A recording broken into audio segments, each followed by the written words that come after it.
Well, it's that wrestling show.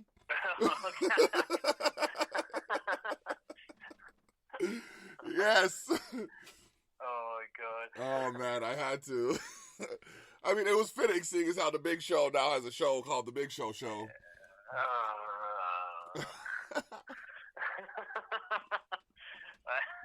My stomach can only turn so much this early. Oh, my goodness.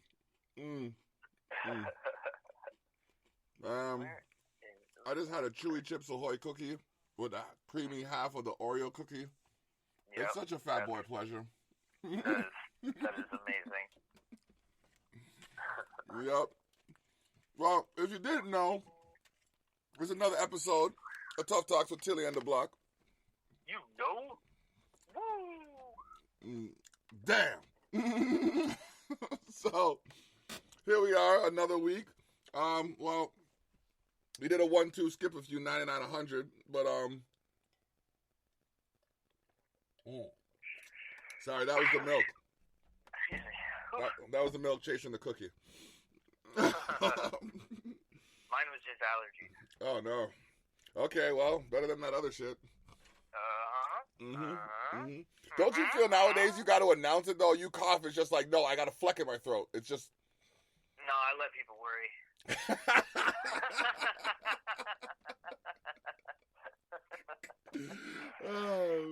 I pump it up, if anything. Achoo! Oh, man. Here's hoping. Yeah, if it's a, I make sure it's a... Oh, man. That's great. That is great. Little pleasures. You gotta find the little pleasures in times like this. Yeah, no, that's no doubt for sure. Like causing hysteria at a local grocery store. Oh, man. Wow.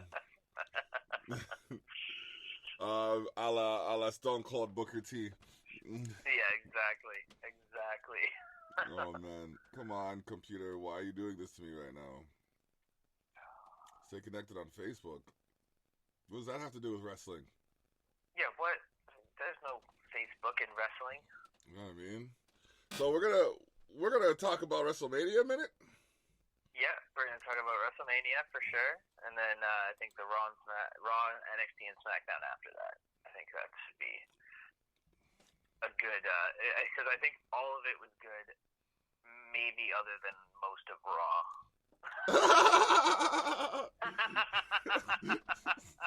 All of it was good except for half of that part. Yeah, except for 1/3 of the shows after WrestleMania. Oh, man. Come on now. Because one thing I'll say here, just because this will work as build-up, so we don't gotta go into that part in the middle of the story. There was the report about Goldberg and Super Showdown. No, I most certainly did not. So, Mr. Oldberg. Louder, man, yo. Mr. Broberg. Broberg. Even that. Broberg. I'm not your Broberg, bro.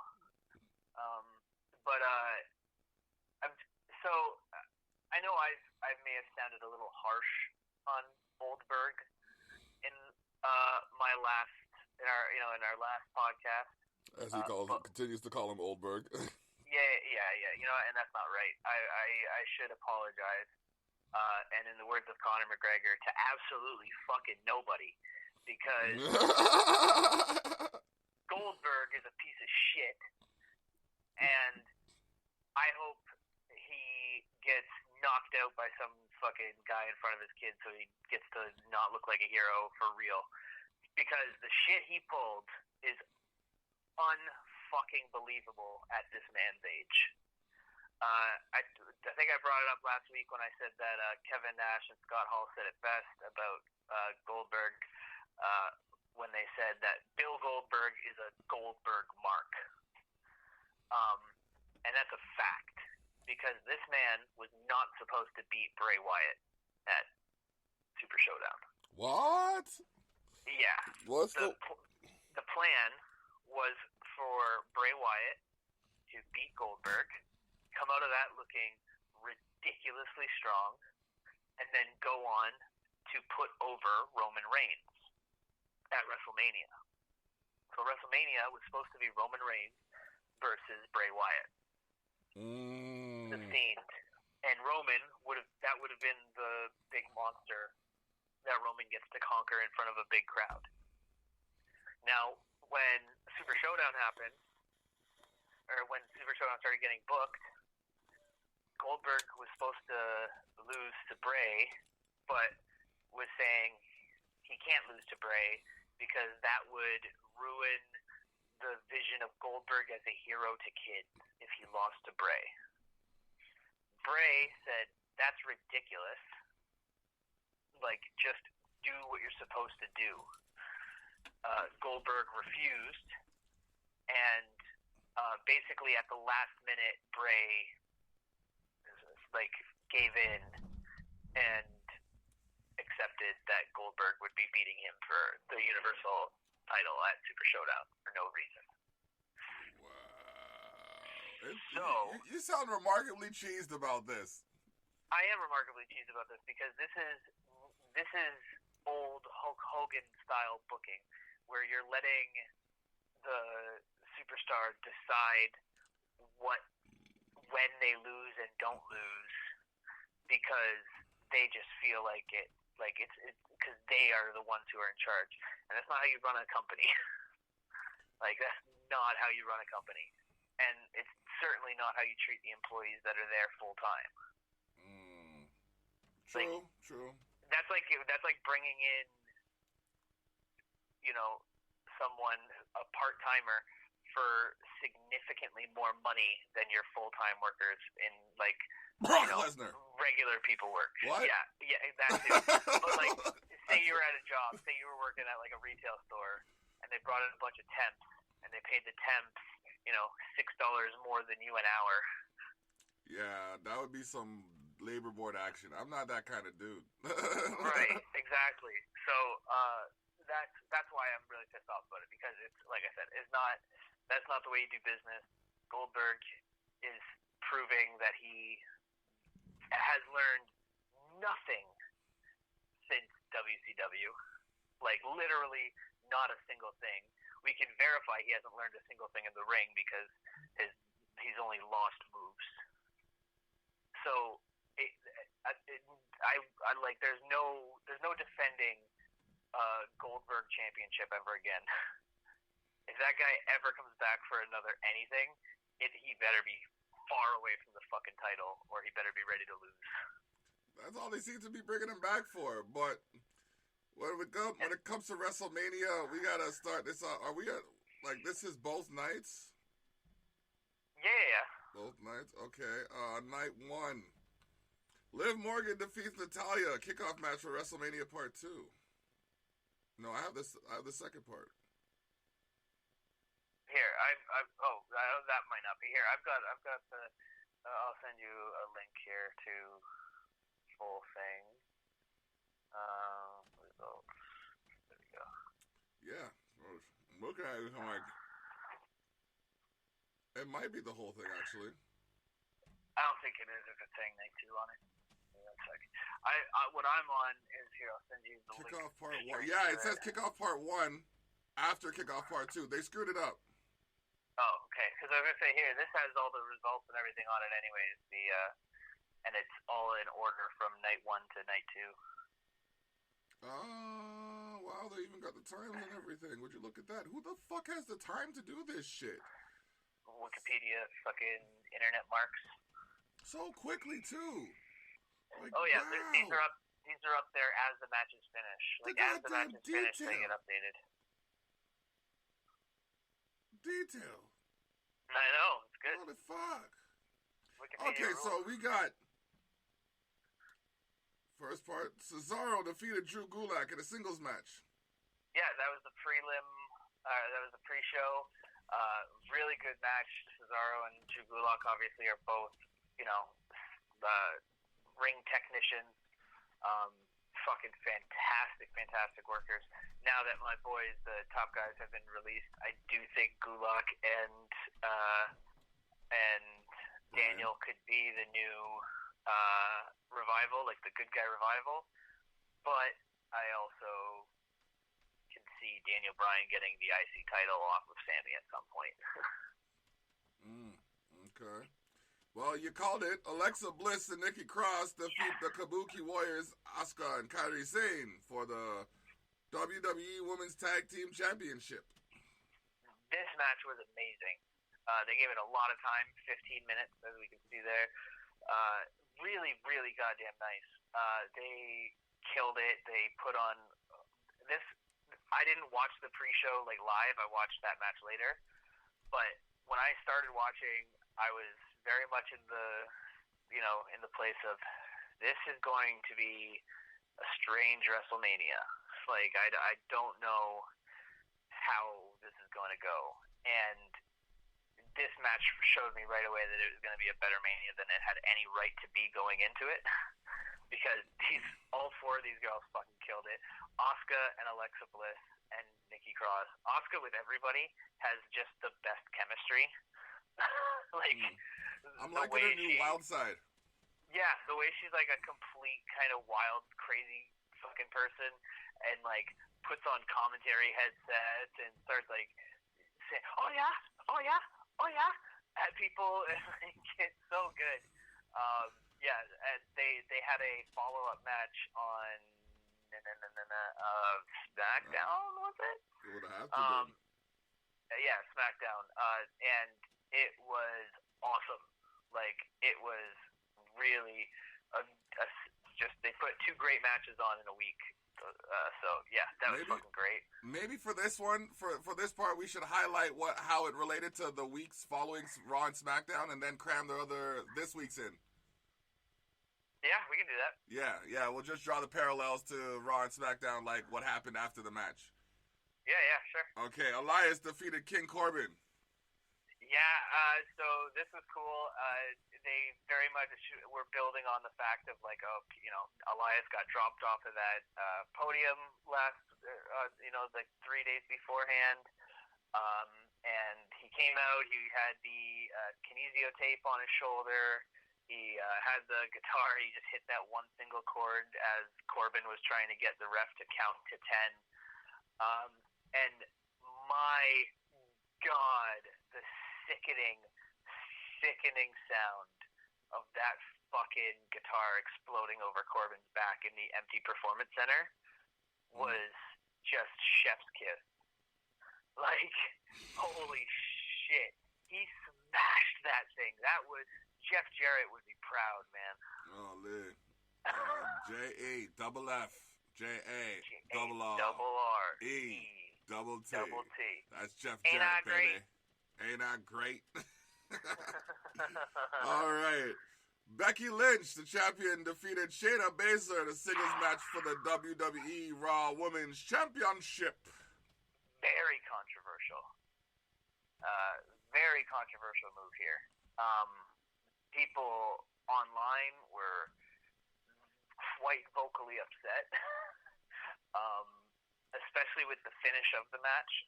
People were upset that Becky beat Shayna in general, just because Shayna just destroyed the entire Raw Women's Championship title picture. Yeah, in Hell in a Cell, not Hell in a Cell, Elimination Chamber. By herself in 10 minutes. She literally just choked everyone out as soon as she wanted to, and it was over.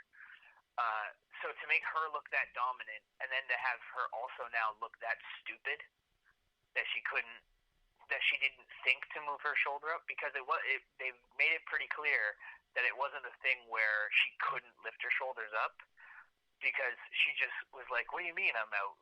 It was like she didn't understand what the counting beside her ear was when her shoulders were all down. Yeah. So they made her look very stupid, and in turn of making her lose to Becky here in only an 8.5-minute match, now the entire women's title picture from Elimination Chamber looks even weaker, because when Shayna destroyed them all, Shayna just looked like a monster. But now that Becky beat Shayna with no real issue. But it was more frantic. No, Becky was frantic. Like it was. I think it was a frantic victory. Well, Becky was doing the typical pro wrestling thing of like shaking her legs and stuff while she had her in the thing. But when they got up, it was like they zoomed in on Shayna talking to the ref, and Shayna's like, "What the hell?" Like pissed off. Cause I guess it could have been. They could have made it like she was still used to the UFC thing. I mean, I guess so. It's just it gets more convoluted, and at the end of the day, it like I said, it's not like a complete burial. Like I'm not gonna like over dramatize it and say that, oh my god, they've ruined the entire division. Yeah. But they have made the entire division look significantly weaker, and Shayna looks stupider. Because like you also can't really make the claim, oh she's still used to UFC and MMA stuff. No, you can't. She was in NXT. She's been a pro wrestler for 2.5 years. Like 3-4 years now, and has been NXT Women's Champion, where she was on a tear of nobody being able to beat her for like almost a year. So like it doesn't make sense to do it that way, and it's just a thing of like once again they made her look really stupid, and they made the rest of the division look way weaker than they should have with this decision and finishing in that way. And like I get that, I also understand that it was like Becky was doing a bit of an homage to Bret Hart, but it's still not. It's still just it didn't. This wasn't the place to do that homage to Bret Hart at the what's it called? Like at the cost of the story that was being told. Yeah. You're looking way deeper into this than I am. All right. How did that affect Raw and SmackDown? Shayna's on Raw, yeah. Yeah, Shayna's on Raw now. I could be wrong. I don't remember much from Shayna. I think they just showed the backstage interview that Shayna did, where she was kind of talking about, this is I'm coming back. Like I know darkness, but I'm gonna get my revenge sort of shit. I don't think she is. I think Ronda's going to. Because Ronda's starting to stir up the fucking hornet's nest with online internet wrestling fans again, calling them all ungrateful, pathetic fucks, and stuff like that. So we're, she's coming back. Well, there were talks that she didn't want to, but I guess rumors are rumors.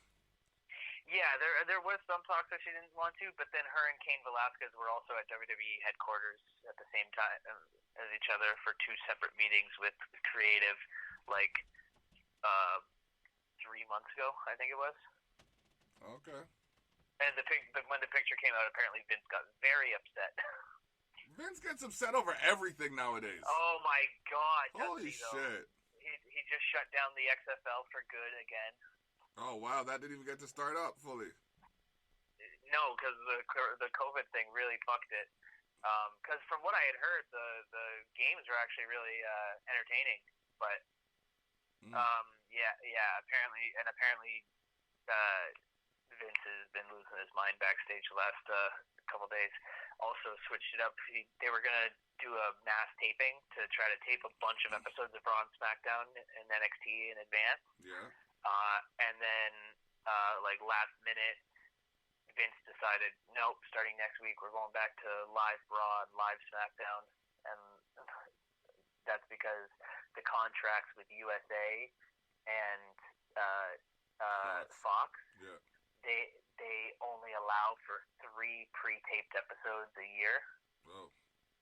And he's scared that if they do the right, if they do what is essentially what a lot of people would say is the right thing, and just do the pre-taping thing so that they can comply with all of the CDC regulations, that it may give the networks an opportunity to, back out of a bit of the money later. It's like, dude,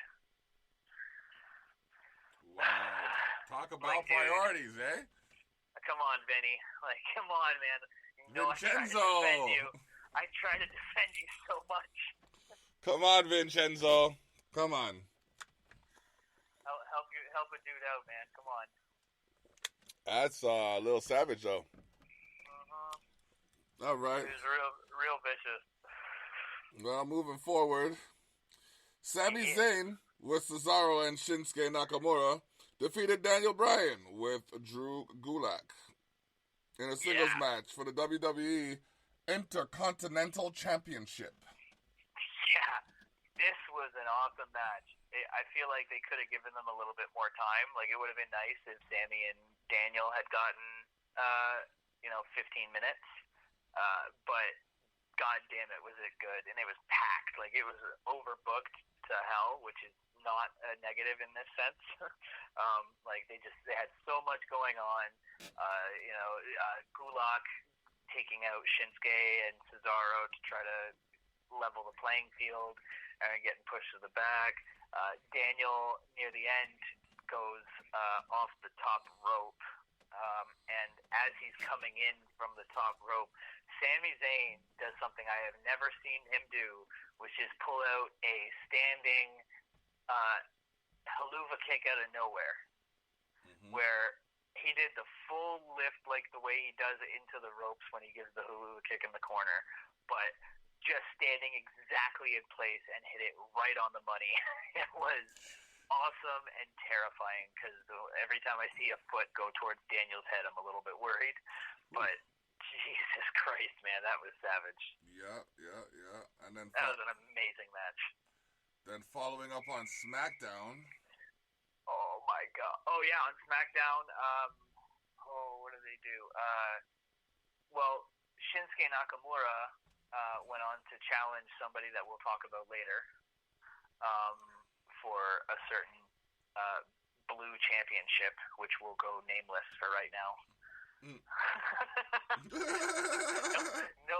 Nobody will understand my riddle. Nobody. But yeah, that I'm trying to think if Sami Zayn did anything on Raw. No, he didn't. So yeah, they neither of them had any. Oh wait, they'd be on SmackDown, wouldn't they? Hence and then on SmackDown. Jesus Christ, I am fucking. Listen, I drank a half a bottle of Proper 12 by myself last night. Oh. And then I was up until 7 this morning. I noticed. I looked at the time on the messenger. I'm like, he was up 4 hours ago. Oh yeah, I'm almost on nothing right now. But yeah, Shinsuke and Cesaro both showed up on SmackDown to attack the Blue Universal Champion. But there was no IC segment. All right. Then we got John Morrison defeated Jimmy Uso and Kofi Kingston in a triple threat ladder match for the SmackDown Tag Team Championships. Ooh, what a fucking match. Yeah, it was dope crazy. Stuff. That was so dope. What an interesting finish too, right? Like, yeah. I've never seen that before. Nope. It was perfect.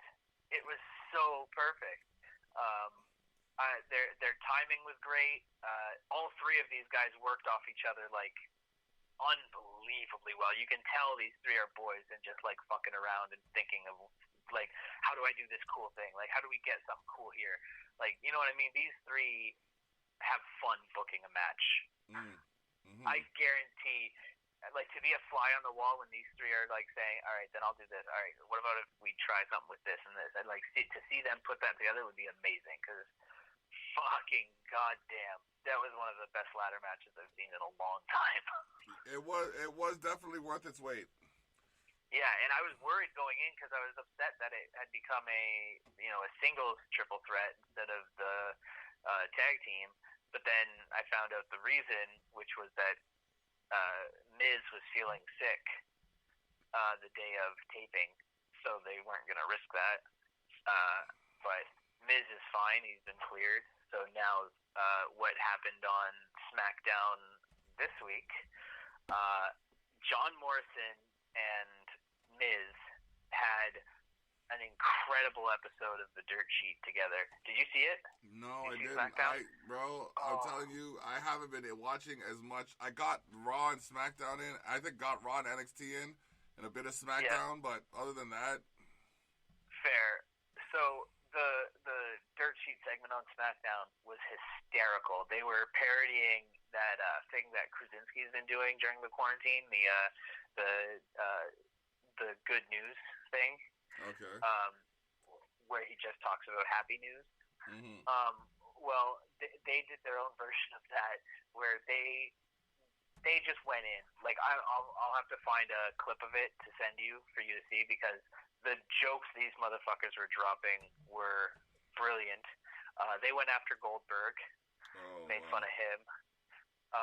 They made fun of who else? They made fun of Brock Lesnar. They made fun of. I feel like they did a Tiger King joke in there somewhere. They made fun of John Cena big time. They really slammed John Cena. And yeah, it was just fun shit. And after every time they'd say something bad about somebody, they'd be like, "And that's good news." Like, bad thing happens to so and so, and that's good news. Oh wow! So it was so good. It was so pompous. And then they ended it. The last piece of good news they had was that their single "Hey Hey Ho Ho" went gold, and that they were going to do a live performance of it. They got through the first verse, and then Jimmy and Jey Uso came down and shit on them, and then Kofi and Big E came down and shit on them. Yeah. And they announced that next week on SmackDown, there will be a second triple threat tag team championship match. This time, The Miz facing off against Jey Uso, facing off against Big E. Big E, the whole time that Kofi was announcing that match to everybody, the look on Big E's face, he was staring at all of them like they were like roast beef dinners on fucking on beautiful women's stomachs that he just got to go in on, because he was so happy and he looked lustful. It was fucked up. He was just staring. Oh, and that's what he said. This is why it's not just me.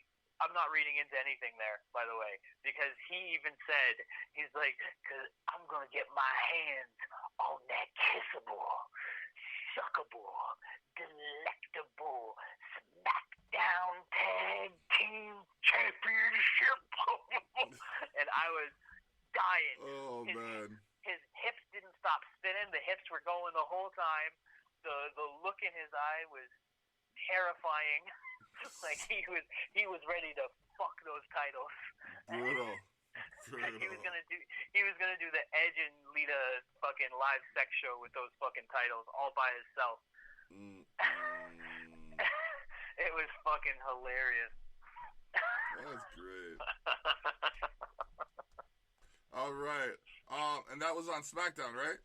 That was on SmackDown, yeah. All right. Okay, so then we got Kevin Owens defeated Seth Rollins in a no disqualification match. Yeah, well, it started off not as a no disqualification match. Yeah, it's. And then Seth took the easy way out, tried to get disqualified, and so he could still say that Kevin didn't win anything by himself. Kevin said, "Hey, don't be a pussy. Get your pussy back here." And Seth Rollins promptly brought his pussy back to the ring, and then went for a no DQ match, and Kevin just battered him for a while. Jumped off of that giant WrestleMania sign that was off to the side awkwardly for most of the show. The sign felt awkward to me and my one buddy who were talking on text, and then all of a sudden Kevin disappeared behind it. I was like, "Oh my god, he's gonna jump off of that thing!" And I had messaged my buddy back, and I was like, "Well, the sign's worth it."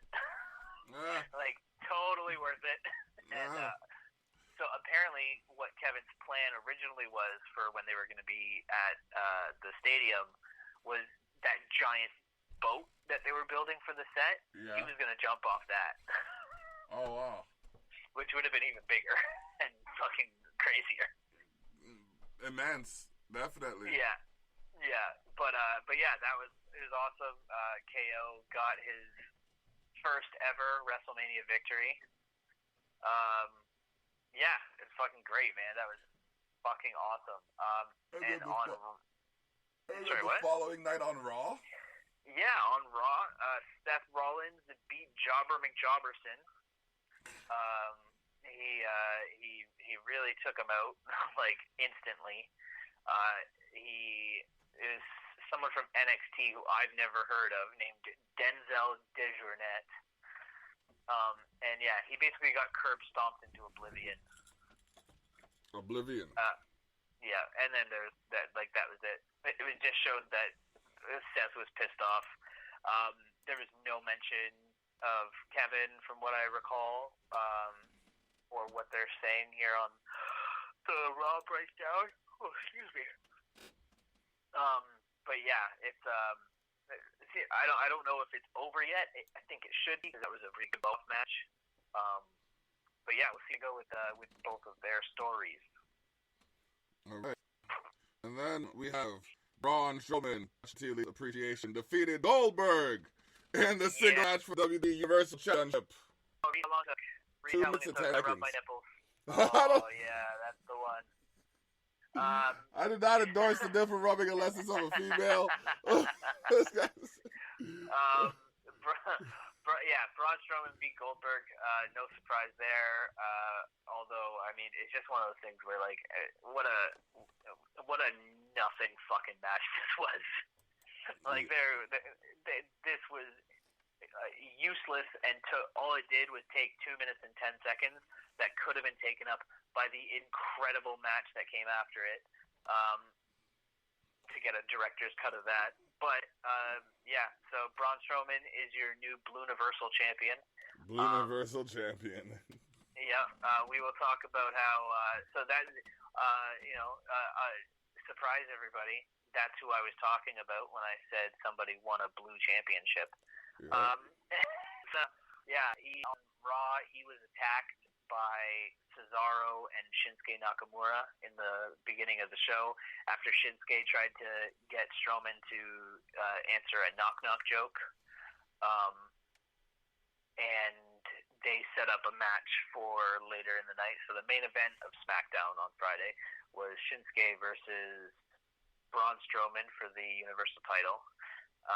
And after the match, somebody who we will talk about in the co-main event of night 2 showed up.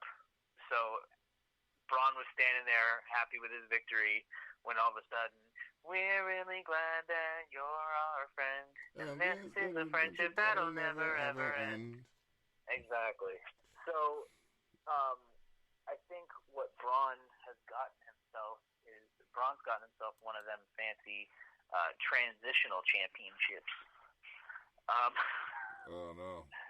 Yeah, because I mean, so after how over that Firefly Funhouse match with Cena was, and how much everybody loves Bray, it would be completely, and this is not to say it won't happen, but it would be completely tone deaf to immediately put Bray in where they're going to him out. Just switch it out. They should, but it's hard. It's hard to stretch out the way that, especially the way they're doing it right now, without having the match. And you can't after jobbing them out to Goldberg and then starting the great work they did building the Fiend back up. He can't lose to Braun Strowman again. So it looks like their plan is to put that title back on Bray so that they can then put it on Roman Reigns when all of this quarantine stuff is done with. Well, I guess only time will tell. Only time will tell. The Undertaker defeated AJ Styles with Luke Gallows and Carl Anderson in a boneyard match. Yeah, this was awesome. That's the only way to say it, really. It really is. This was amazing. The American Badass is back. Big Evil. Dead Man Inc. And that boneyard match was great, man. It was 20 minutes of just like B-movie action and fighting. The fact that a boneyard match meant a buried alive match made me so fucking happy.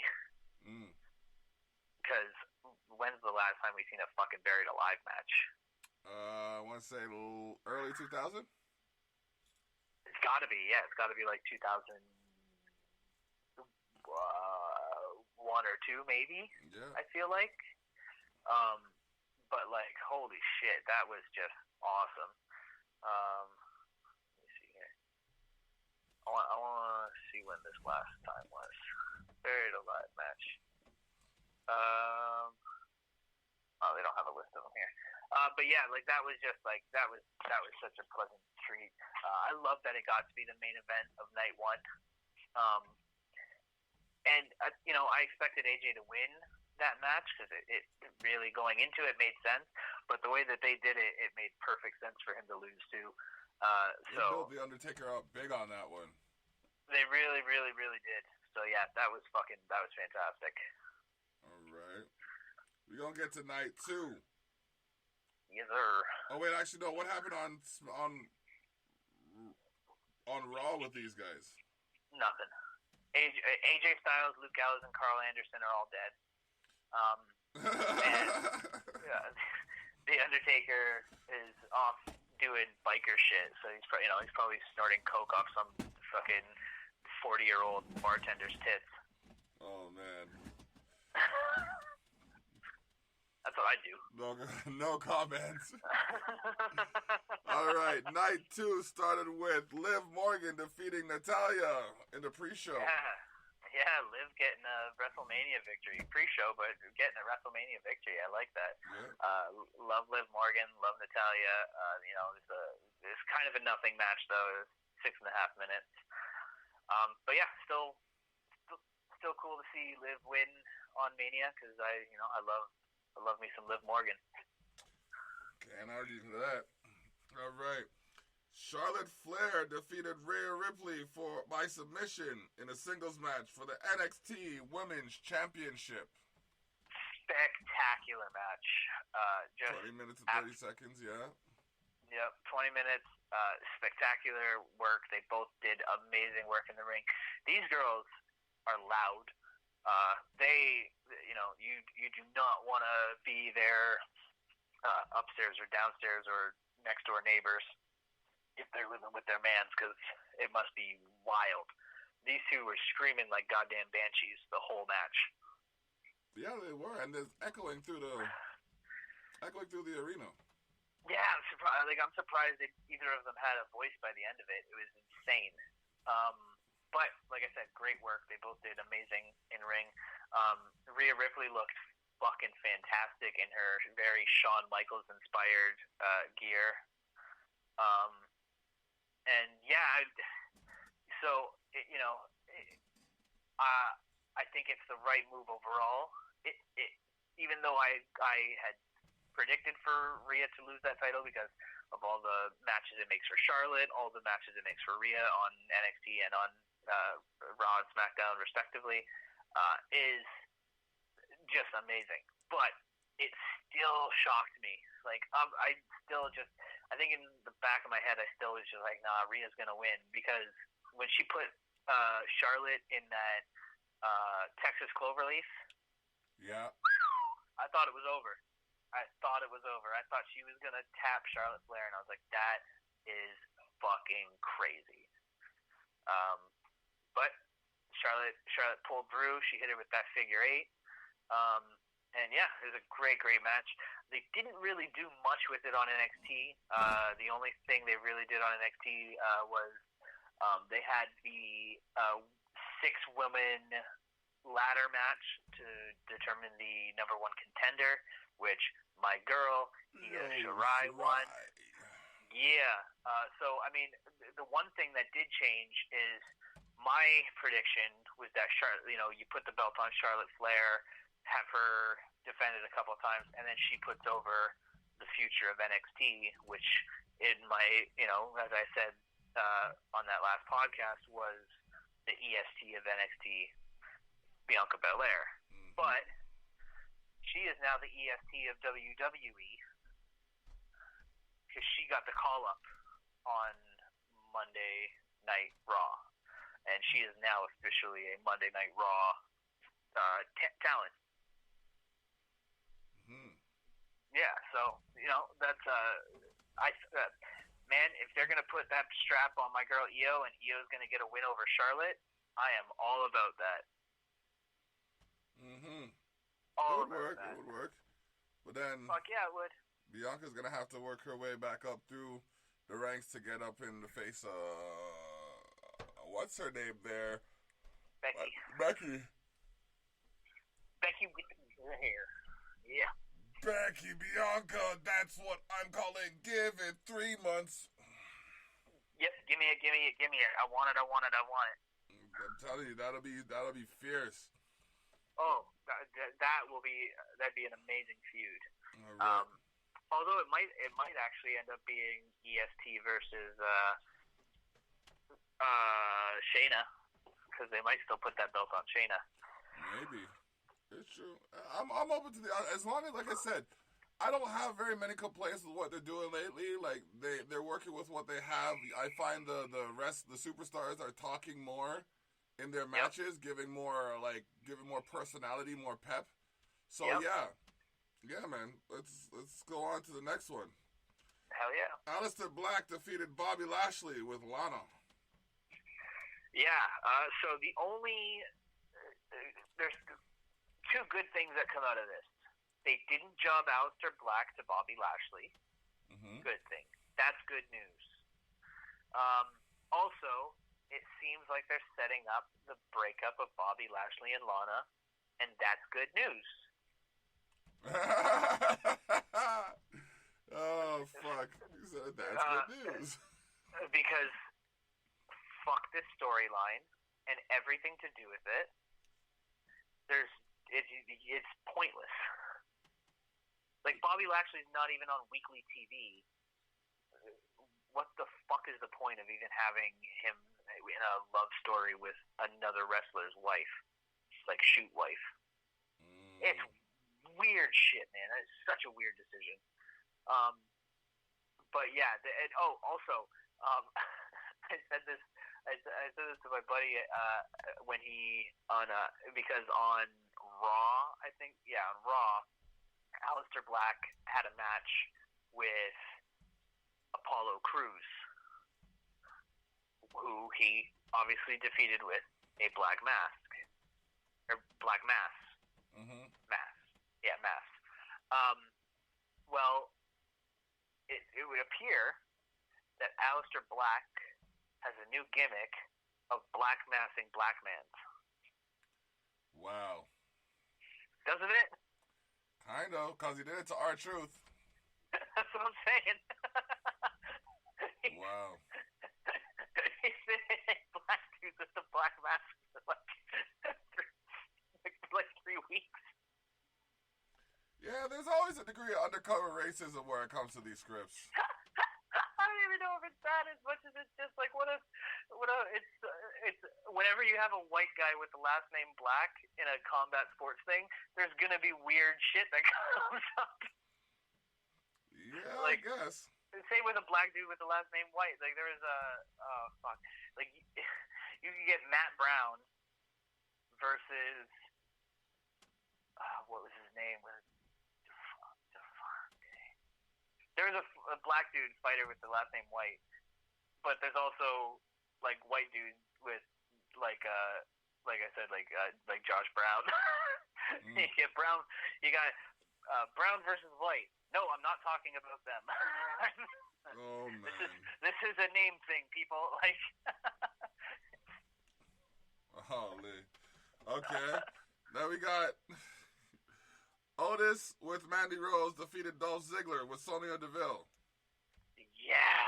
So this was, I think we can all agree, the most feel-good moment in WrestleMania history.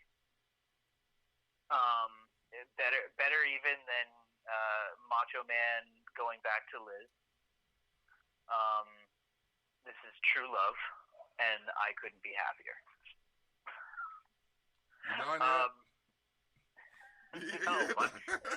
I'm serious. You said it with a stone cold look on your face, didn't you? Oh, I meant it. So there's a couple things about this match. Otis beat Dolph Ziggler. Fuck yes. Dolph Ziggler got kicked in the balls by Mandy Rose. Fuck yes. Sonya Deville got bitch slapped by Mandy Rose. All of this was awesome. This is all awesome. I love everybody involved with this match except for Dolph Ziggler. The storyline between Otis and Mandy, I've been saying it for like a month and a half now. I love this fucking storyline. I think it's awesome. I think Otis and Mandy should be forced to get real life married. Because you don't force some people to get married in real life, though. Well, okay, fine. They should be forced to fall in love for real and then get married of their own accord.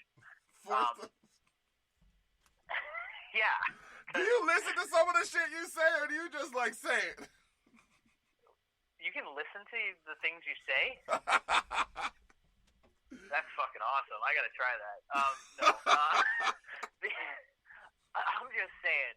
Oh, I love it. Like, I legitimately, this is the love story I want, is Otis and Mandy. Like, that's fucking great stuff. I also, I'm interested, not as interested as I was to find out what was inside the lobster cage that Rowan was carrying around, but more interested than I was to find out who the anonymous Raw general manager was. I am interested to see who this hacker is that's been spying on Sonya Deville and Dolph and, like, you know, outing them to Otis. We know it ain't Tucky. That boy ain't worked a computer ever.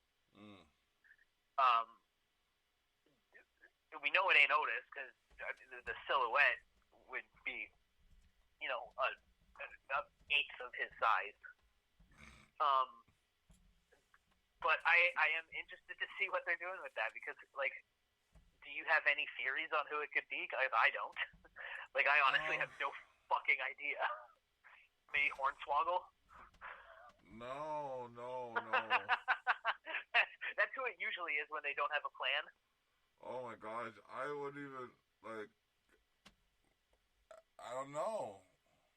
Like, who could it be? Like, isn't that, like, when you stop to think about it, it's like, oh, there's the, because when you first see it, it's like, oh, this, you know, stupid hacker thing.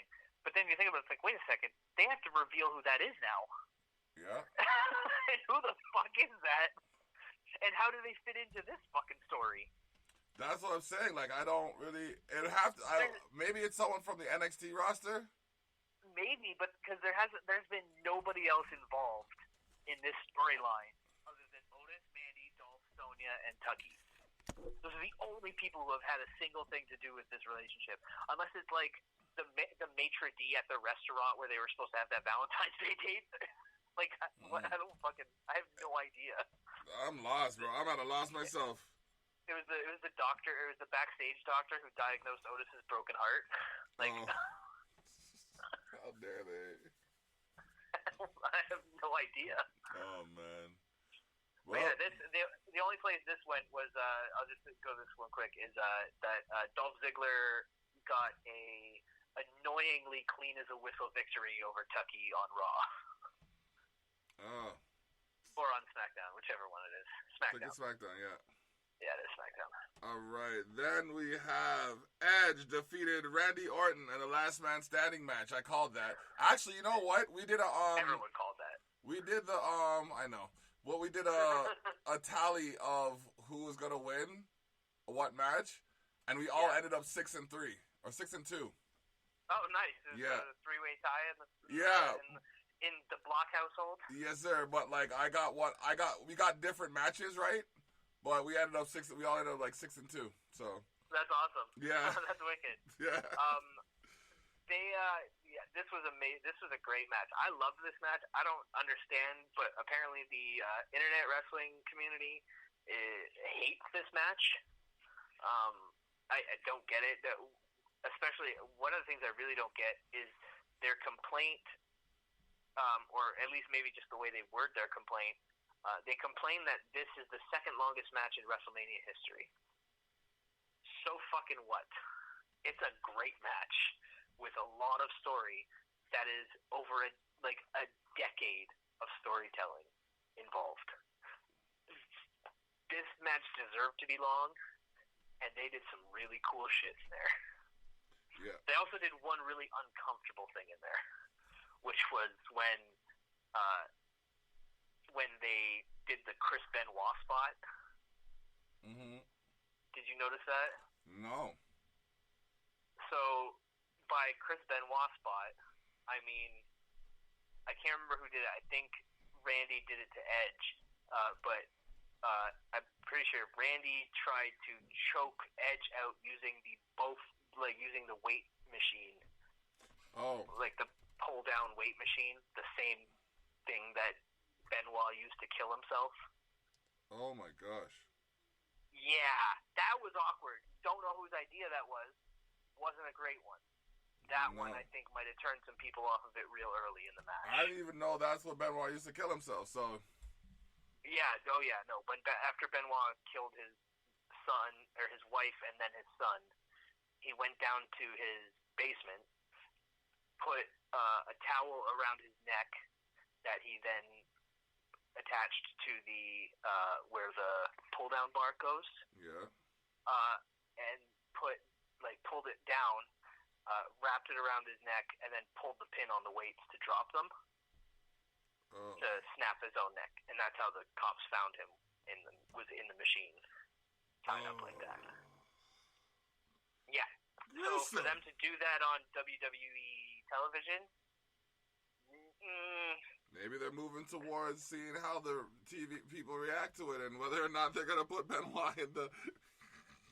Yeah, I don't know about that now. It was rough, man. It was a rough... That spot, like, everything else, I love this match. I love everything else about it.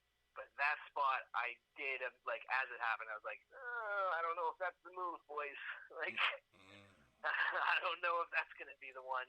And it's sure enough, the entire internet decided that is not the one. Yeah.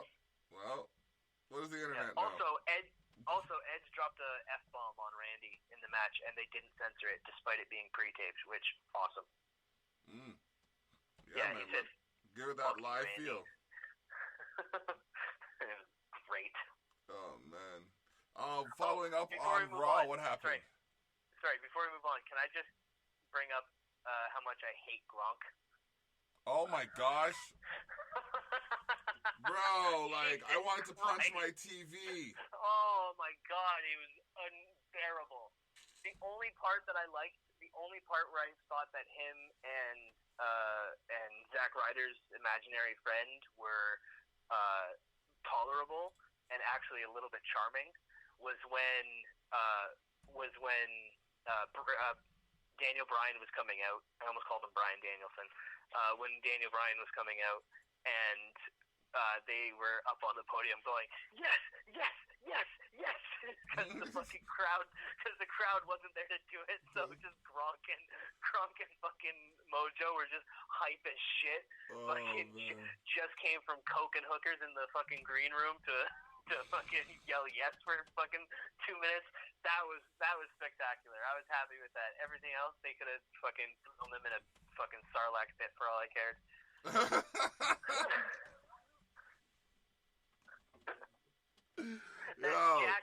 That Zubaz jacket he was wearing, what the fuck was that?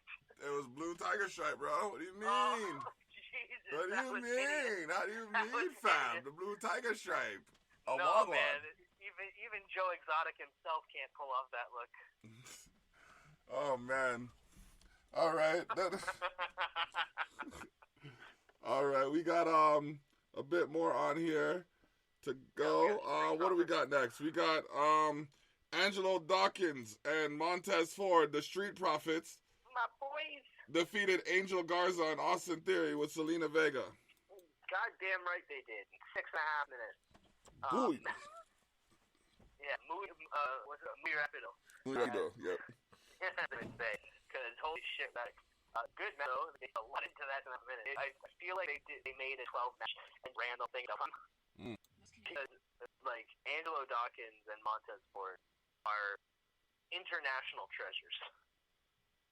Those guys are fucking great, man. Yeah. Like I've never been so sure that like backing them is the right choice, because holy shit are they fun. Like and getting to see Bianca come out to take out Zelina at the end and look on Montez's face like how in love with him he was. Yeah, man, that was so dope. Oh my god, that warmed my heart. That was fucking awesome. I was like, that is fucking the greatest shit ever. Yeah, man, I like to see that stuff. I like to see. Montez was posting drinking games. He posted drinking game rules for WrestleMania Night 1 and 2, and posted how drunk he was throughout the night. It was awesome. That's great. After every match, he would write down which rule. He would post a tweet with the rules that with what stipulations happened that made him drink during that match. Okay. And however many times that thing happened, he had check marks. Oh, wow. In one of the matches, I can't remember which one it was. I think it was the Edge versus Randy Orton match. There was like four things, and each of them had two. He drank twice for all of them during that match. I was like, oh my god, my boy. I was like, I wish I would have found these rules before I started drinking. Oh, Lee, yeah, I bet. Oh, I would have got right on the Street Profit level. Yep, got lit. Got that smoke. Got that smoke. Following up on Raw. I mean, we talked about it a little bit, but Street Profits faced off again against Angel Garza and Austin Theory. Well, actually, no, sorry. Bianca Belair faced Selena Vega, which ended in a no contest, and then came back from commercial break in old WWE fashion of now being a 6-person tag match, intergender match. I mean, the Street Profits and the EST of, as she now says, the EST of WWE won, and they killed it. So yeah, I'm really looking forward to her on main roster. I think that's going to be a really bomb. I think she's got a lot of interesting matches there. Yeah, for sure. Oh, and man. she's going to get some dope merchandise. Dope. They're going to merchandise the fuck out of her hair whip. Oh my gosh, I could picture the amount of girls that are going to have that damn hair whip. I could picture the amount of girls that are going to get whipped by that hair whip. Oh my god. Watch me whip.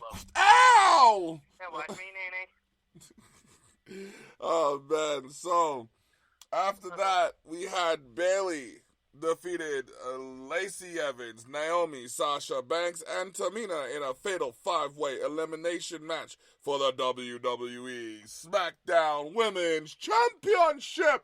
I'm practicing for if they actually come to town and I get to do an announcement thing. You see, that's what I'm doing, because, you never know, bro. Like I said, I was practicing from half court at the Y because I figured I'd get a shot. You never know when you get a shot. I was going to a basketball game, and I got a half-court shot at the River Lions. Shout out to the River Lions. It's sorry that the season's looking like it's going to be under right now. Well, every season's under right now. Yeah, but everything's under. But, you know what I mean? I still got that half-court shot. So I'm practicing like I'm going to do that shit, because when I do that shit, I'm going to say I practice. All right. You went full Howard Finkel. Full. Yeah, man. From Florida. From Westbury, Massachusetts. Yeah, what was the fucking one in Florida? From his estate home in, I can't remember, Orlando, Florida. Oh, man. Rest in peace to the Fink. Oh, man. I fucking love, God damn it, Finkel was amazing. Fink was like, I think Fink was like Fink was definitely the announcer of the 80s and 90s.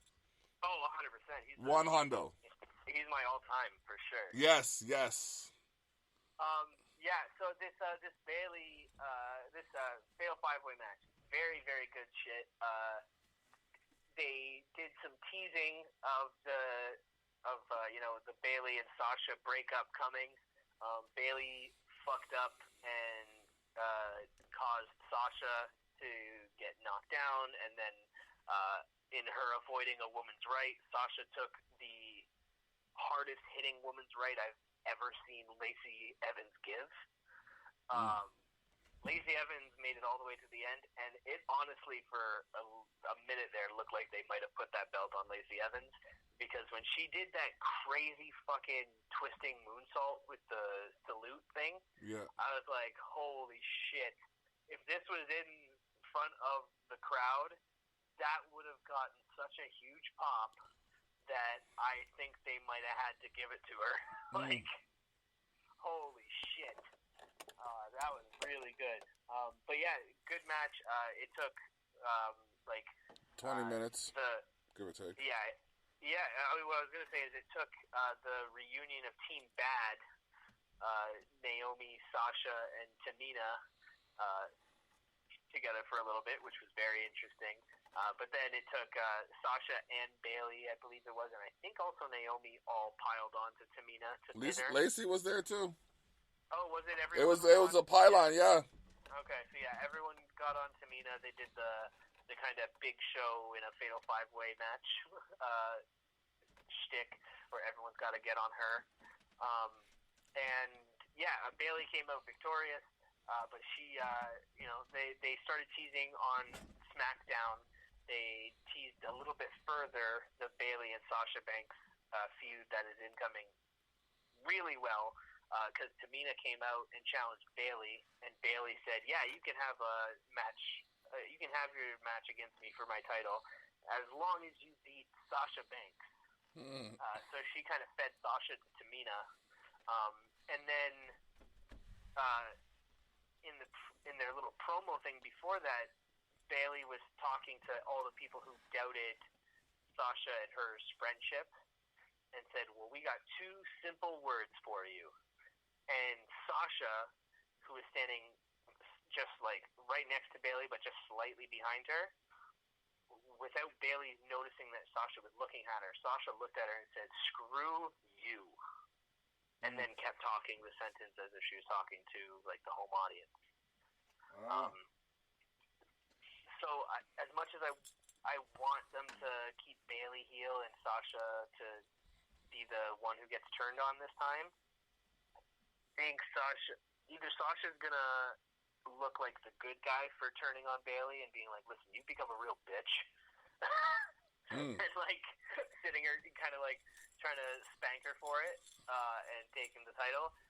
Unless they do it that way, I think Sasha might end up going heel again. Which, once again, I'm all for, because Sasha's an amazing heel. Yeah. For sure. I noticed the difference in her heel game to her face game. She's more believable as a heel. Yeah, it's like she's a mean person in real life. Some say that she is. I know. But moving on, we got the Fiend. From the locker room. Yeah, you know what I mean? We got the Fiend Bray Wyatt defeating John Cena in a Firefly Funhouse match. What a match. What a weird fucking Bro, that was like 13 minutes of what the fuck? It was, Titus said it best at the end. I don't know what I just watched. I don't know. This is exactly. I don't know what I just watched. Like, what the fuck was? What in the world was that? Like, that was so good. It's crazy. They traveled through time and space. Bray made two of himself. Yeah. Bray became Kurt Angle and Eric Bischoff, and Hulk Hogan. Yep. John Cena also became Hollywood Hulk Hogan. Yeah. Which was like, holy shit, they did that. How incredible! So this is where we have to give it up to Bray, and we have to accept that he should just be made Universal Champion again and never, ever, ever, ever, ever, ever, ever lose a match ever again. ever. Oh, fuck. Oh, man. You can tell that Bray Wyatt has been in creative control of this feud from Jump Street, like when they started it the day after Super Showdown. Because John Cena's last promo before Mania, right? Mm-hmm.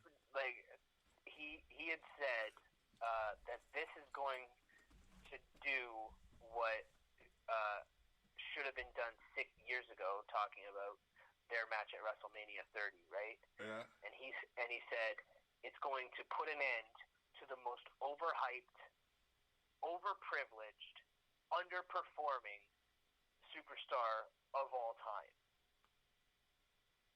And in the Firefly Funhouse match, when Bray finally becomes the Fiend after the NWO segment, right? Mm-hmm. When Bray finally becomes the Fiend and grabs John and puts him in the Sister Abigail position, it cuts to this amazing close-up on John's face where you hear John's own words from that Friday's SmackDown playing over top of it, where he says, "This is going to do what should have been done 6 years ago, put an end to the most overhyped, overprivileged, underperforming superstar of all time, John Cena."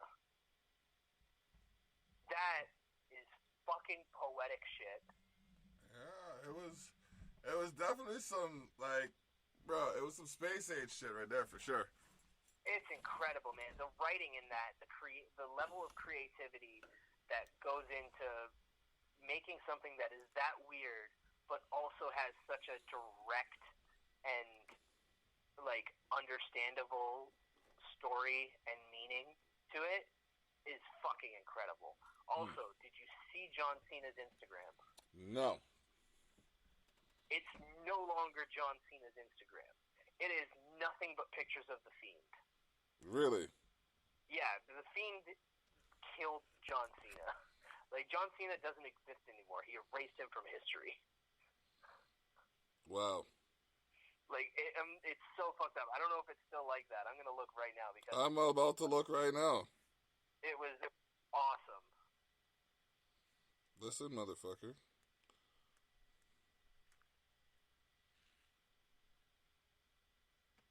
Yeah, so, like, if you, like, it's, like, all just weird stuff now, and it's all to do with the Firefly Funhouse stuff. Like, they've got a picture from, We got Bray. Clockwork Orange, where his eyes are being forced open to watch the crazy violence. You've got the Firefly Funhouse with Stone Cold See It Again over it. You've got John Cena in a spacesuit that's cracking open and like little small spacemen destroying it. A winner is you with a little 8-bit Bray Wyatt. Like it's amazing. Huskus Hog, fucking, Husky and then a Harris. and then a bunch of pictures of Bray. It's amazing. Bray, John has also intimated that could be his last match. That would be incredible if he gave that rub to Bray. Just awesome shit, man. Just fucking awesome. I love it. Crazy. All right, and then after that we had Drew McIntyre defeated Brock Lesnar with Paul Heyman in a singles match for the WWE Championship. I've had his ringtone on my phone for the last year and a half, so no one can say I didn't call it.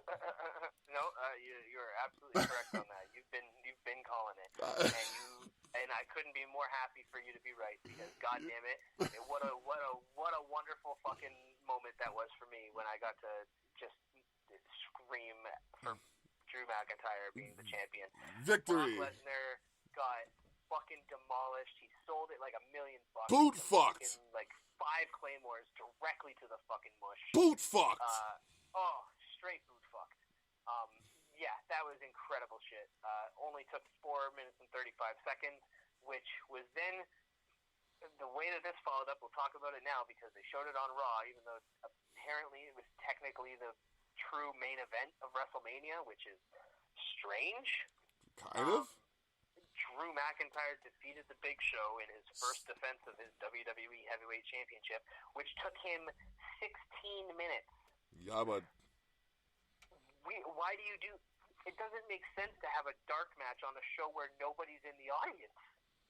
Well, that would be the definition of a dark match, wouldn't it? I mean, no. Yes.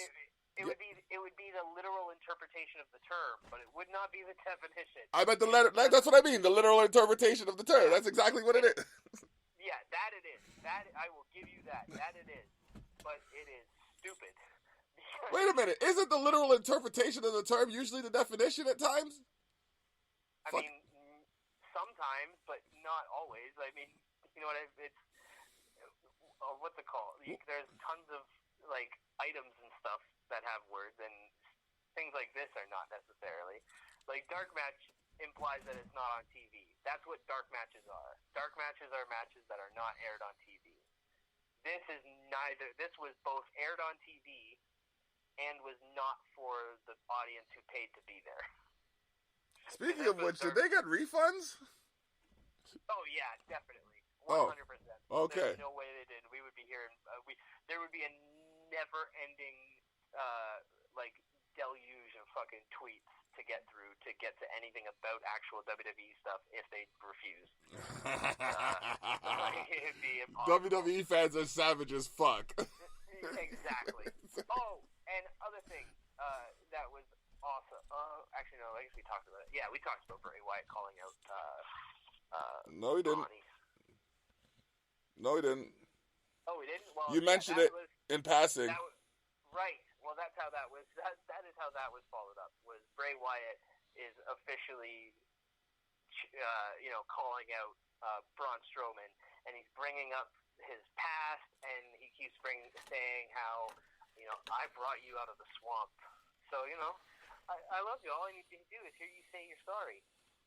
So he's demanding an apology from Braun for leaving the family and all that. Very interesting. I like the story. I do like the story. If you recall, I actually mentioned this.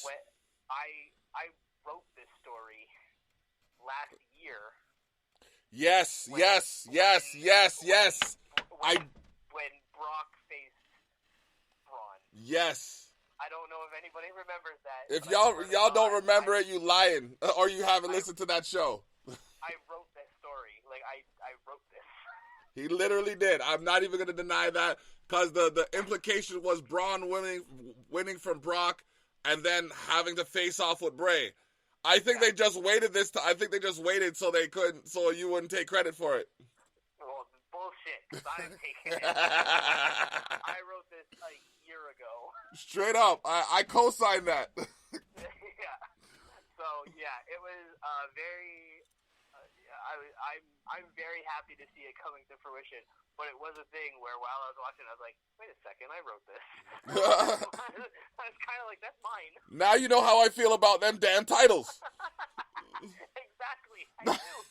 Now you know exactly how I feel about them titles. Like, what the fuck? The least they can do is gift me one of the titles, you know what I mean? Okay, Mr. Tyrell, we see and understand that it was your prototype that birthed these titles, and then they made the commercial. Did you see how they made the commercial that said how their titles are inspired by millions of WWE fans? Motherfucker, it was only one of us that made that goddamn belt, and that was me! Everybody else makes this shit with paper because it costs too motherfucking much for the materials. I bought materials! Yes, and we both talked openly a lot about how much we want a fucking title belt. Openly!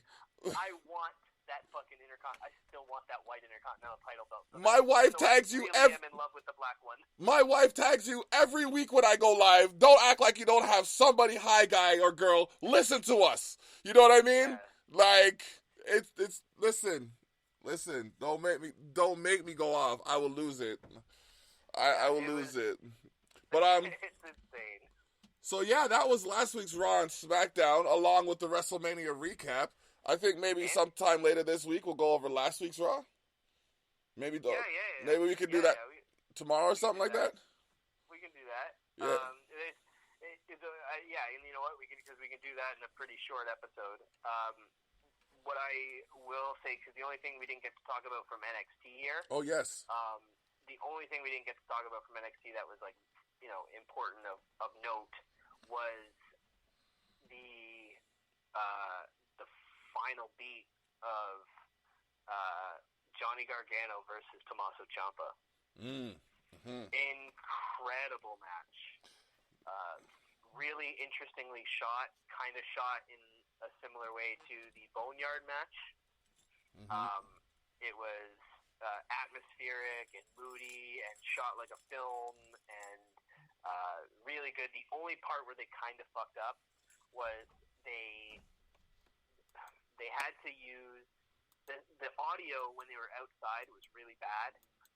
And I figured out pretty quickly why the audio was so bad, and it was because they were using a software noise filter on it to filter out background noise.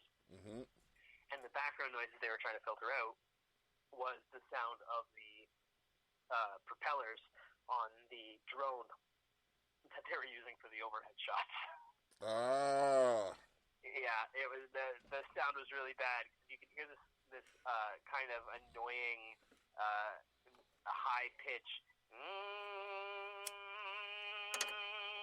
but like faint, and it was throughout the whole background of when they were outside. And I was like, I think that's the fucking blades. And then 10 minutes later when they went inside, it cut immediately and went back to good sound, and I was like, oh yeah, that's 1,000% from that fucking godforsaken drone shot. The drones. All to get one shot over top of the truck that they were fighting on, which I was like, I don't know if that was worth it, guys. Like, maybe you should have just put somebody on the roof and had them shoot it. Yeah, from an angle. Yeah, because the direct overhead view, while it was cool for a second, was only for a second, and then they never used that camera again. Wow, what a waste. Yeah, that was annoying. But everything else was really good. It was long. It was like a 35-minute match. The real crazy part was at the end. Seemingly, Candice LeRae went heel. Yeah, that was the part Jenny didn't like. Not so much her going heel, but the way she went heel. Yeah, I didn't like it either. I felt it kind of undercut the emotional beats they were playing right before that. I will say they totally, they swerved the fuck out of me because I never saw that coming. Nope. I also, when she kicked Johnny in the balls the first time, I completely forgot about the little package that they wouldn't show what was inside that she had handed him when he got there, and I didn't think of it. I was just like, oh, I never thought, oh, maybe that's the what's it called? Maybe that's a cup or something like that. Yeah. Never considered it, but what the fuck? Apparently, I didn't know shit because she came back out and boot fucked Tommaso in the balls.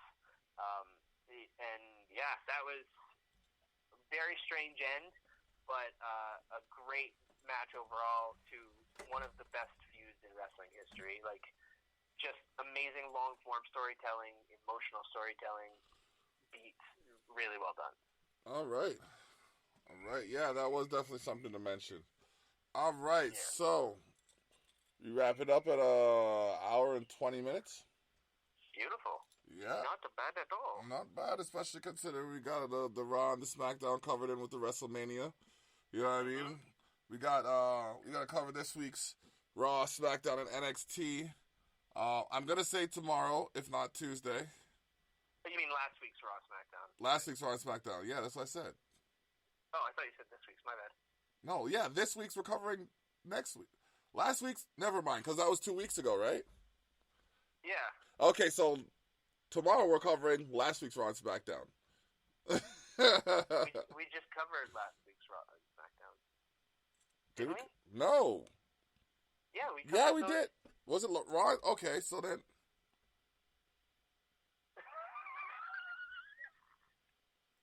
Yeah, because we covered the Raw and SmackDown after Mania. Yeah. Okay. So the only ones we didn't cover were the ones before SmackDown or before Mania. Oh, right. Which were kind of like, to be completely honest with WWE, I love you guys, but they were kind of throwaway episodes because all you were focusing on was they were recording WrestleMania that week. You know what I mean? Like they had a cramped fucking week, so they mostly showed old matches. This is true. Y'all making me sound like a fool and shit when I got this stuff going on. It's all good. It's all good. Man, you WWE, you fucking... I'm shaking my fist at you, WWE. Give us our title belts. Give us our title. For real, though, where's my title? Jenny, tag them again. Say, where's their title belts? Hashtag Thili wrote this Braun Strowman Hashtag, a year and a half ago. Hashtag Thili wrote the Braun Strowman storyline last year or a year and a half ago. I don't care how long that hashtag is. You make it. Hashtag I don't care how long that hashtag is.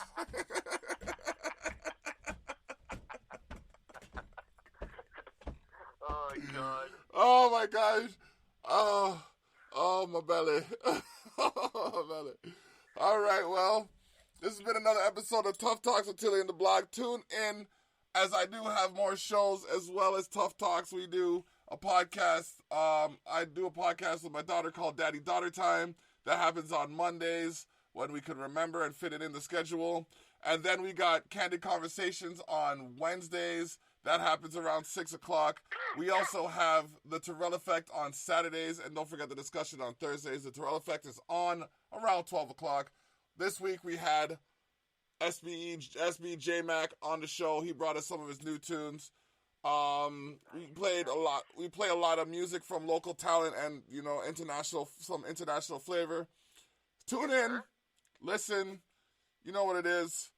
And wherever it is and wherever you be, look to us for the 1, 2, 3.